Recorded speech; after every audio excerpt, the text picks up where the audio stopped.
അവനിങ്ങോട്ട് വരട്ടെ, ഇന്നെന്റെ കയ്യിൽ നിന്ന് വാങ്ങിക്കും. അവനോട് ചോദിക്കാൻ ആരുമില്ലെന്നോ?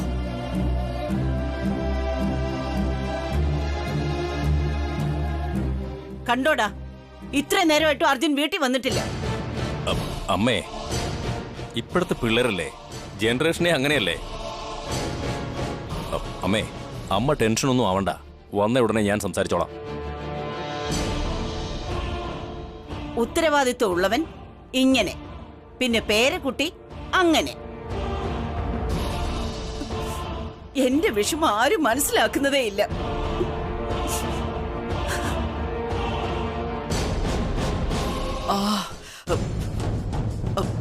അമ്മേ, അർജുൻ, അയ്യോ എന്റെ ദൈവമേ, എന്താടാ ഇത്? എന്ത് പറ്റി നിനക്ക്? എന്താ പറ്റിയ? എന്താടാ ബാൻഡേജ് ഒക്കെ? എന്ത് പറ്റി നിനക്ക്? അത് വീട്ടിലേക്ക് വരാൻ ലേറ്റ് ആയില്ലേ, അതുകൊണ്ട് വണ്ടി ഓടിച്ച് സ്പീഡിലാ വന്നത്. സ്കിഡായി വീണതാ മുത്തശ്ശി. എത്ര പ്രാവശ്യം നിന്നോട് പറയണം സ്പീഡിൽ വണ്ടി ഓടിക്കരുതെന്ന്? ഏത് കാര്യത്തിനും ധൃതിയാ. ഇപ്പൊ ഈ കാണിച്ചു വെച്ചിരിക്കുന്ന വല്ലതും കണ്ടോ? അമ്മേ, എന്താടാ ഇത്? നീ ചെറിയ കുട്ടിയൊന്നും അല്ലല്ലോ. എന്താ ഹേമേ ഇത്? അല്ലെങ്കിൽ തന്നെ വീണ് പരിക്കേറ്റിട്ട് വന്നിരിക്ക. നീ ഇങ്ങനെ വഴക്ക് പറഞ്ഞ മുറിവില് ഉപ്പ് തേക്കുന്നത് പോലെ ആവില്ലേ? വഴക്ക് പറയാതെ ഞാൻ എന്ത് ചെയ്യണം? സൂക്ഷിക്കണമെന്ന് എത്ര പറഞ്ഞാലും ഇവൻ കേൾക്കാറേ ഇല്ല. ഇവനെ ഇങ്ങനെ ഒരു അവസ്ഥയെ കാണുമ്പോ എത്രമാത്രം വിഷമാണെന്നറിയോ? ഞാൻ മനഃപൂർവ്വം വീണതാണോ അമ്മേ? അർജുനെ കണ്ട വീണ ലക്ഷണമൊന്നും തോന്നുന്നില്ലല്ലോ. വീണതുപോലെ അഭിനയിക്കുകയാണെന്നാ എനിക്ക് തോന്നുന്നത്. ചിത്ര, നീ എന്തൊക്കെയാ ഈ പറയുന്നേന്നറിയോ? അവൻ ഇരിക്കുന്നത് കണ്ട നിനക്ക് മനസ്സിലാവില്ലേ? ഈ സമയത്ത് ഇങ്ങനെയൊക്കെയാണോ പറയുന്നേ? ക്ഷമിക്കണം അമ്മേ, എനിക്ക് തോന്നിയ കാര്യം ഞാൻ പറഞ്ഞതേ ഉള്ളൂ.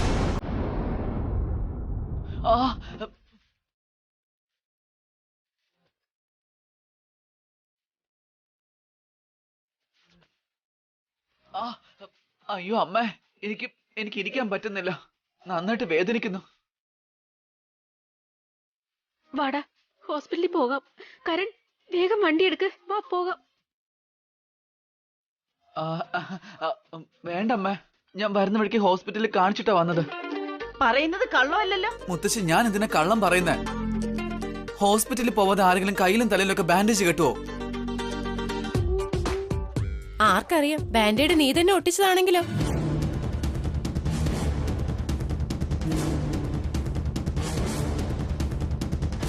എന്റെ അമ്മേ, അയ്യോ. ചേച്ചി എന്തിനാ ഇല്ലാത്ത ഓരോ കാര്യങ്ങൾ ഇങ്ങനെ വിളിച്ചു പറയുന്നേ? സംശയമാണെങ്കിൽ ഡോക്ടർ എഴുതി തന്ന പ്രിസ്ക്രിപ്ഷൻ എന്റെ പോക്കറ്റിലുണ്ട്. ഇതാ നോക്ക്.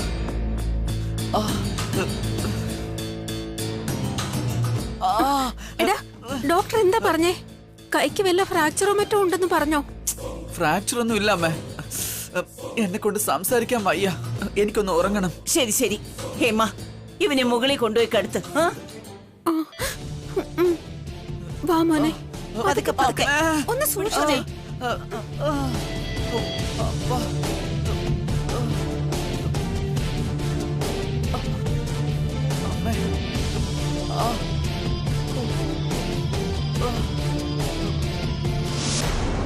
വിഷ്ണു, വിഷ്ണു. എന്താ അമ്മേ? അമ്മ എന്തിനാ ഇത്ര ദേഷ്യപ്പെടുന്നേ? എന്തു പറ്റി? എന്തു പറ്റിയെന്നോ? നിന്റെ മോൻ അർജുൻ എന്ത് ചെയ്തിട്ട് വന്നു അറിയുമോ? എന്താ? അവനെന്താ പറ്റിയേ? വണ്ടിന്ന് വീണ് തലയിലും കയ്യിലും ഒക്കെ മുറിവ് പറ്റിയിട്ടുണ്ട്. അയ്യോ, എവിടെ അവൻ? നിൽക്ക്. ഇപ്പൊ വിഷമിച്ചിട്ട് എന്ത് ചെയ്യാനാ? അപകടം വരുന്നതിന് മുമ്പ് സൂക്ഷിക്കേണ്ടതല്ലേ? നഷ്ടപ്പെട്ടിട്ട് അന്വേഷിച്ചാൽ ഒന്നും കിട്ടാൻ പോകുന്നില്ല വിഷ്ണു. ഹേമ അവനെ മുകളിലേക്ക് കൊണ്ടുപോയിരിക്കുക, ഉറങ്ങാനായി. ചെറിയ ചെറിയ മുറിവുകളുണ്ട്. ദേ നോക്ക്, ആദ്യം ഞാൻ പറയുന്നത് ശ്രദ്ധിച്ച് കേൾക്ക്. എത്രയും പെട്ടെന്ന് തന്നെ ഈ വീട്ടിലേക്ക് ഒരു മരുമോള് വരണം. എവിടെയാണാവോ എന്റെ മോനെ സംരക്ഷിക്കുന്ന ആ പുണ്യവതി?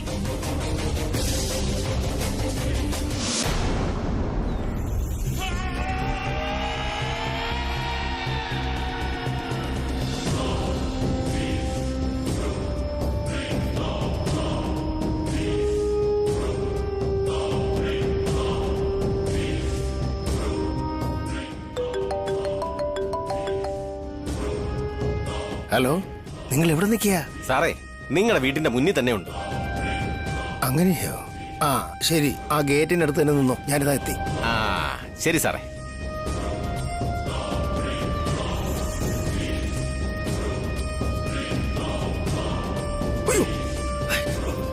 നിങ്ങളിപ്പോ എന്തിനാ അകത്തേക്ക് വന്നത്? വരണ്ടെന്നല്ലേ പറഞ്ഞത്? വാ വാ.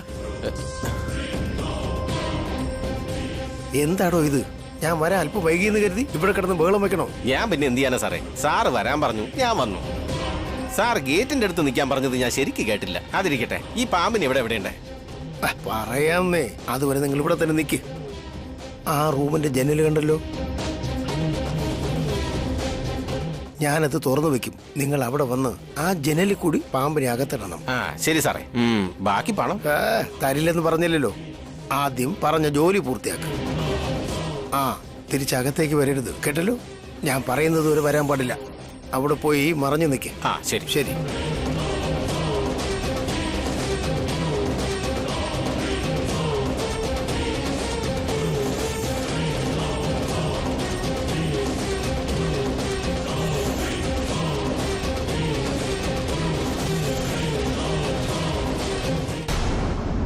എടുത്തി എടുത്തി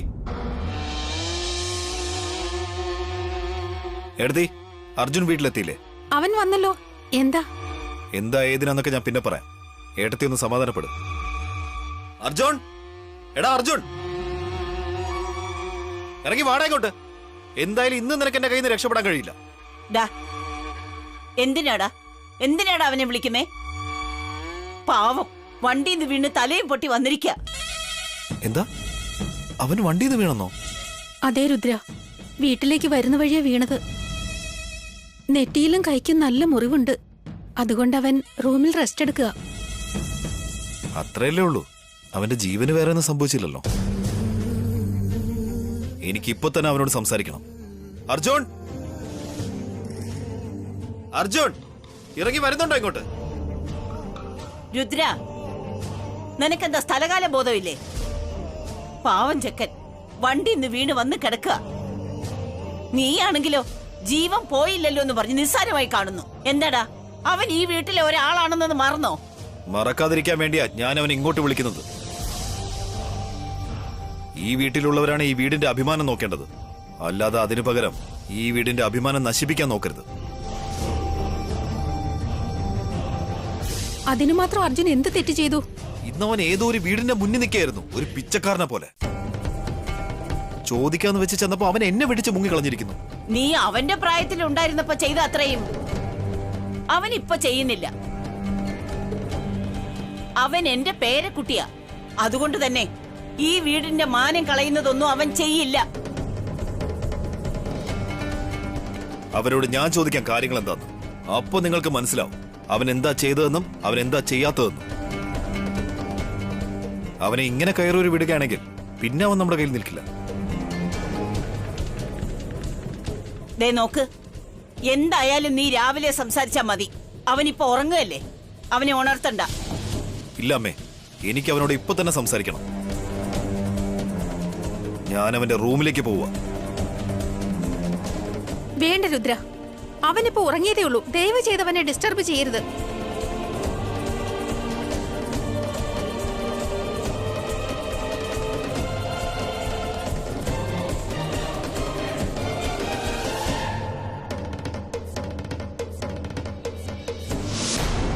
വിക്രം സർ, നിയമത്തിന്റെ നൂലാമാലകൾ ഓർത്ത് നിങ്ങൾ ടെൻഷൻ അടിക്കേണ്ട സർ. ഇന്ത്യൻ അഡോപ്ഷൻ ആക്ടിൽ സിറ്റി കോർട്ടിൽ ഫയൽ സബ്മിറ്റ് ചെയ്ത് നമ്മളൊരു ഡോക്യുമെന്റ് വാങ്ങണം. അതിനാവശ്യമായ എല്ലാ പ്രൊസീജിയേഴ്സും ഞാൻ റെഡിയാക്കിക്കൊള്ളാം. ശരി സാർ, എത്രയും പെട്ടെന്ന് പ്രൊസീജിയേഴ്സ് ഒക്കെ തീർന്ന അത്രയും നല്ലത്. യു ഡോണ്ട് വറി, ഞാൻ എല്ലാം നോക്കിക്കോളാം. Thank you. കുടിക്കും. Thank you. ഇതായിട്ടാ. നിങ്ങൾക്ക് രണ്ടാൾക്കും ചായ വേണ്ടേ? വിക്രം സാർ, നാളെ നിങ്ങൾ കോർട്ട് വരെ വരേണ്ടി വരും.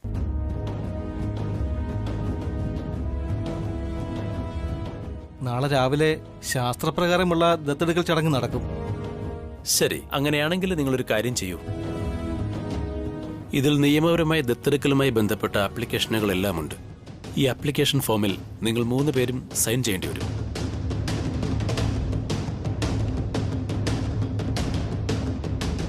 എവിടെയൊക്കെയാണ് സൈൻ ചെയ്യേണ്ടതെന്ന് ഞാൻ മാർക്ക് ചെയ്തിട്ടുണ്ട്.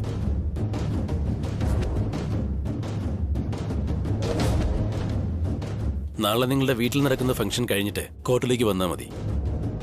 ആപ്ലിക്കേഷൻ സബ്മിറ്റ് ചെയ്ത് ഡിഗ്നി വാങ്ങിക്കഴിഞ്ഞാൽ ലീഗലായി പിന്നെ യാതൊരു പ്രശ്നവുമില്ല.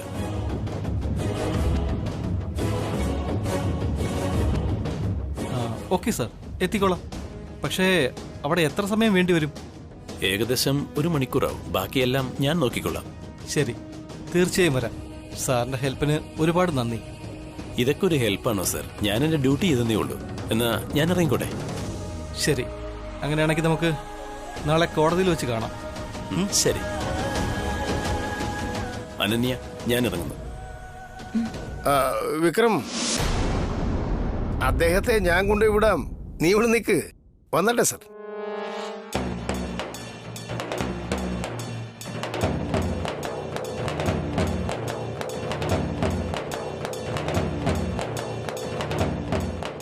ഇനിയിപ്പോ ഞാൻ എന്ത് ചെയ്യും? നാൾ കഴിയും തോറും ഇവിടെ നിന്ന് പോകുന്ന കാര്യം ബുദ്ധിമുട്ടായിക്കൊണ്ടിരിക്കുകയാണല്ലോ. ഇന്ന് രാത്രി ഞാൻ ഇവിടെ ഉണ്ടായാൽ നാളെ അവരെന്നെ എങ്ങനെയെങ്കിലും ദത്തെടുത്ത് മകളാക്കി മാറ്റും. ഇല്ല, എനിക്കിവിടുന്ന് പോയേ പറ്റൂ.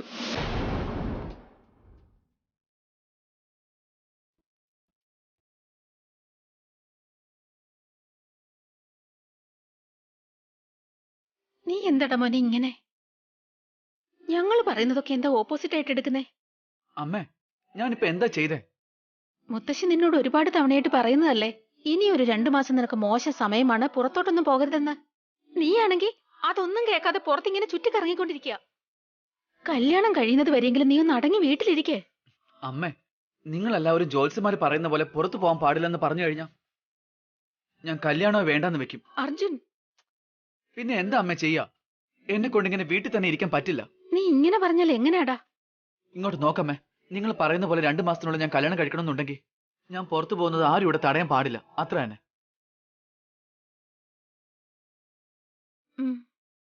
ശരി മോനെ, നീ എവിടെ വേണേലും പോയിക്കോളൂ. പക്ഷെ നീ വളരെ ശ്രദ്ധിക്കണം, കേട്ടല്ലോ? അമ്മേ, എനിക്കും എന്റെ ജീവനിൽ പേടി ഉണ്ടാവില്ലേ? സൂക്ഷിച്ച് ഞാൻ പോവൂ. അതുപോട്ടെ, നീ പാമ്പ് റിസർച്ച് എന്നൊക്കെ പറഞ്ഞ് വേണ്ടാത്ത കാര്യങ്ങളൊന്നും ചെയ്യുന്നില്ലല്ലോ. ഇല്ലമ്മേ, ഞാൻ പാമ്പിന്റെ അടുത്തേ പോവാറില്ല. അങ്ങനെയാണെങ്കിൽ ശരി.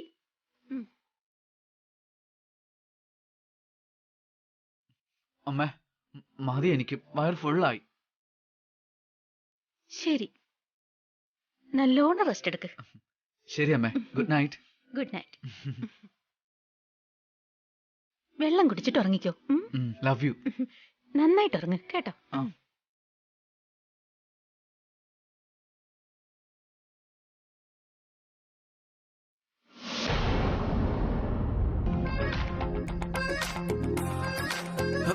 അമ്മേ,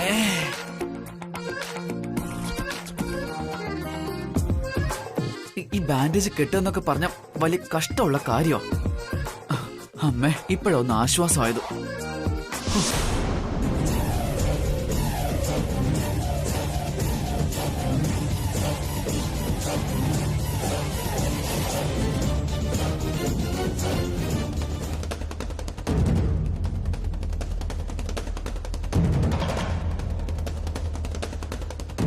ചെറിയച്ഛൻ എന്തിനാ മുകളിലേക്ക് പോകുന്നേ?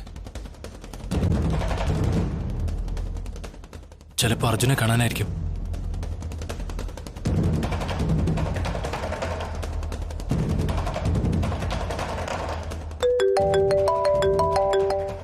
പറയേട്ടാ. അർജുൻ, ചെറിയച്ഛൻ മുകളിലേക്ക് വരുന്നുണ്ട്. നിന്റെ റൂമിലേക്കാണെന്നാ തോന്നുന്നേ. അങ്ങനെയാണോ? ബൈ.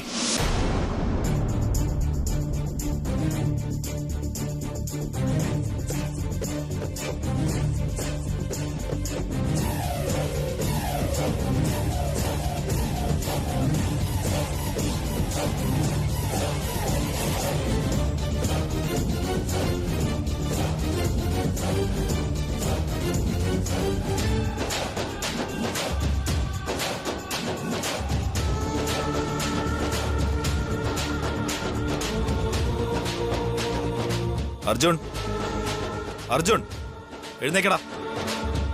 ഡാ അർജുൻ, നിന്നോട് എഴുന്നേക്കാനാ പറഞ്ഞേ. എടാ എഴുന്നേക്കാൻ. ഞാൻ പറഞ്ഞത് കേട്ടില്ലടാ നീ. എനിക്കിപ്പോ നിന്നോട് സംസാരിക്കണം. എഴുന്നേൽക്കാനാ പറഞ്ഞേ. എനിക്കറിയാടാ നീ ഇപ്പോഴും ഉറങ്ങിയിട്ടില്ലെന്ന്. പണ്ടൊരു പഴഞ്ചൊല്ലുണ്ട്, ഉറങ്ങിക്കിടക്കുന്നവനെ നമുക്ക് വേണമെങ്കിൽ എഴുന്നേൽപ്പിക്കാം, എന്നാൽ ഉറക്കം നടിക്കുന്നവനെ ഒരിക്കലും എഴുന്നേൽപ്പിക്കാൻ പറ്റില്ല എന്ന്. എന്റെ കയ്യിൽ നിന്ന് നീ രക്ഷപ്പെട്ടു പോകുന്ന എനിക്കത് കാണണം. ഇപ്പൊ നീ നന്നായിട്ട് ഉറങ്ങ്. നിന്നെ ഞാൻ രാവിലെ എടുത്തോളാം.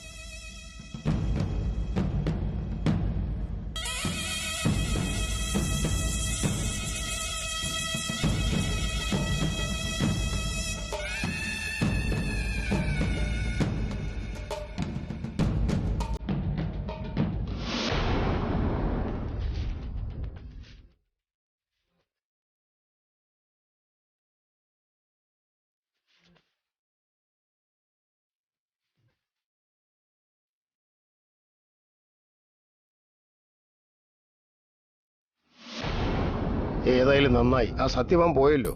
ഇല്ലെങ്കിൽ നമ്മുടെ പണി പാളിപ്പോയേനെ. എന്താടോ ഇപ്പോഴും ഇവിടെ തന്നെ ഇരിക്കുകയാണോ? എന്താ സാറേ, എത്ര നേരമായിട്ട് കാത്തിരിക്കുന്നു? പെട്ടെന്ന് പറഞ്ഞാട്ടെ, പാമ്പിനെ എങ്ങോട്ട് വിടണമെന്ന്. പറയാം. ഇത് അവിടെ നോക്ക്, ആ ജനല് കാണുന്നില്ലേ? അത് തുറന്നു വെക്കാം, അതിലൂടെ പാമ്പിനെ ഇട്ടാ മതി. എന്നാ പിന്നെ ഞാൻ ഇപ്പൊ തന്നെ കൊണ്ടുപോയി വിട്ടിട്ട് വരാം. എന്താടോ ഈ പറയുന്നേ? ഞാൻ പറയുന്നവരിവിടെ തന്നെ നിൽക്ക്. ഞാൻ അകത്ത് പോയി ജനൽപ്പാളി തുറന്നു വെച്ചിട്ട് അവിടുന്ന് ടോർച്ച് അടിച്ച് കാണിക്കും. ആ സിഗ്നൽ കണ്ടാലുടൻ വളരെ ശ്രദ്ധിച്ചു വന്ന് ജനലിനകത്തൂടെ പാമ്പിനെ ഇടണം. ശരി സാറേ, അങ്ങനെ തന്നെ ചെയ്യാം. പിന്നെ ആരുടെയും കണ്ണിപ്പെടാതെ വേണം ഇവിടെ നിൽക്കാൻ.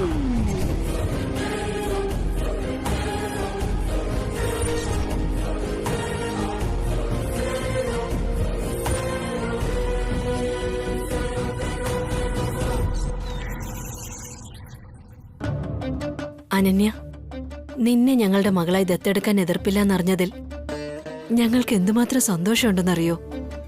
അതെ മോളെ അനന്യ, എനിക്കും വളരെ സന്തോഷമായി. ഇത്രയും വർഷങ്ങളായിട്ട് ഞങ്ങളുടെ കുട്ടികളില്ലാത്ത ദുഃഖം നീ കാരണം മാറിക്കിട്ടി അനന്യ. ഇന്നു മുതല് നീ ഈ വീട്ടിലെ ഒരു ഗസ്റ്റ് അല്ല, ഇവിടുത്തെ മകളാ. അതായത് ഞങ്ങളുടെ മകള്. നിന്റെ മുഴുവൻ ഉത്തരവാദിത്തങ്ങളും ഞങ്ങൾ നോക്കിക്കോളാം. അനന്യ, ഇനി നിനക്ക് ആരുമില്ലാന്നോർത്ത് നീ വിഷമിക്കേ ചെയ്യരുത്. എന്താന്ന് വെച്ചാൽ നിനക്കിനി ഞങ്ങൾ എല്ലാവരും ഉണ്ട്.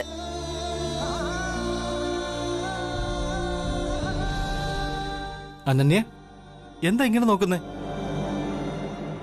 പറയ്. ഞങ്ങളെപ്പോലെ നിനക്ക് ഒരുപാട് സന്തോഷമായല്ലേ?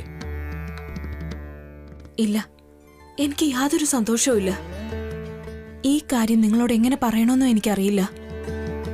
നിങ്ങളുടെ മകളായി ഈ വീട്ടിൽ നിൽക്കാൻ വന്നവളല്ല ഞാൻ. എന്റെ അച്ഛനെയും അമ്മയും കൊന്ന ദ്രോഹികളോട് പ്രതികാരം ചെയ്യാൻ വന്നതാണ്. നിങ്ങൾ എന്തിനാ എന്നെ ഇത്രയും അധികം സ്നേഹിക്കുന്നേ? എന്തിനാണ് കൂടുതൽ അടുപ്പം കാണിക്കുന്നത്? എന്നെ മറന്നേക്ക്. ഞാനിവിടെ നിൽക്കില്ല. എനിക്ക് പോയേ പറ്റൂ. ഉറപ്പായും പോയിരിക്കും.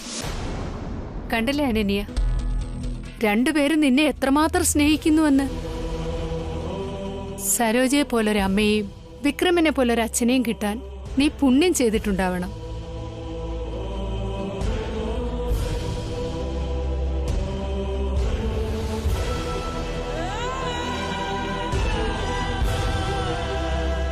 നിങ്ങൾ സംസാരിച്ചിരിക്കെ, ഇതാ വരുന്നു.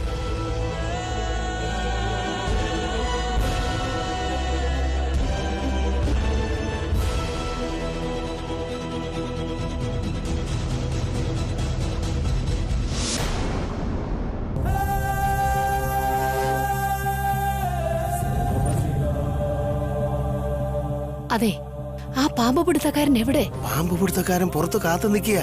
പാമ്പും റെഡിയായിട്ടുണ്ട്. സിഗ്നൽ കാണിക്കുമ്പോ ജനലിൽ കൂടെ പാമ്പിനെ വിടും. അത് സരോജത്തിന്റെ അടുത്തെത്തിയാൽ നമ്മുടെ ജോലി തീർന്നു. പക്ഷേ സരോജത്തിനെ എങ്ങനെ റൂമിലേക്ക് കയറ്റും?